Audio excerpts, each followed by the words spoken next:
কাটা পোনা নিয়ে এসছে দেখছি, রুই মাছ আনতে বলেছিলাম মনে হয়।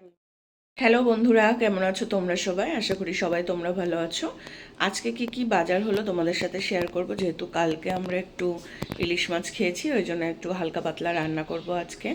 আর প্রচণ্ড গরম পড়েছে আমাদের দিকে, তো সর্ষে বাটা দিয়ে যেহেতু খেয়েছি, কালকে ওর বাবার পেটটাও ঠিক নেই, তাই জন্য বললাম একটু জ্যান্ত মাছ নিয়ে আসতে, জ্যান্ত মাছের ঝোল করব আর সবজি করব।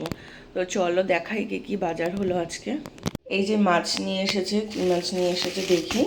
জ্যান্ত মাছই আনতে বলেছিলাম আমি, এখন দেখি খুলে কী মাছ আছে এটা।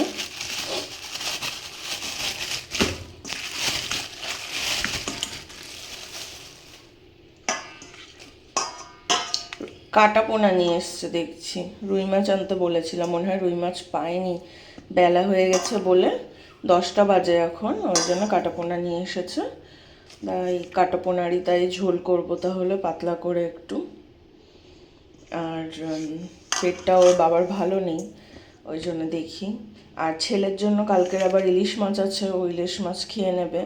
সবজি এনেছে এই যে, এক জায়গায় পেঁয়াজটা না খুব কম দামে পাচ্ছিল, তার জন্য অনেকটা পেঁয়াজ নিয়ে চলে এসেছে দেখছি আজকে, বলছিল যে কমে পেয়েছি তাই নিয়ে আসলাম।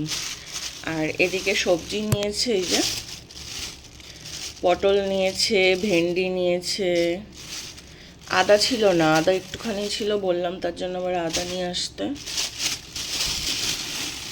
ঢালি সবজিগুলো প্লাস্টিকে দিয়ে বের করে ফেলতে হবে, নাহলে নষ্ট হয়ে যাবে। এই যে পটল আর ভেন্ডি, দেখি সকালবেলা কিছু একটা তরকারি করে ফেলি ভেন্ডিটা দিয়ে, আর পটলটা দিয়ে মাছের ঝোল করবো আলু দিয়ে পাতলা করে। এই আজকের বাজার সব এখানেই, এখন রান্না বসিয়ে দেবো।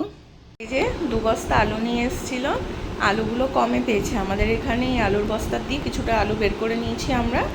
আর এই যে একটা পুরো বস্তা রয়েছে, আর এই যে হাফ বস্তা।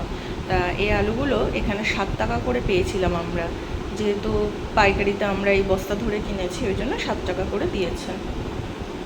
দেখুন ছোট বড় কিন্তু মেশানো আছে।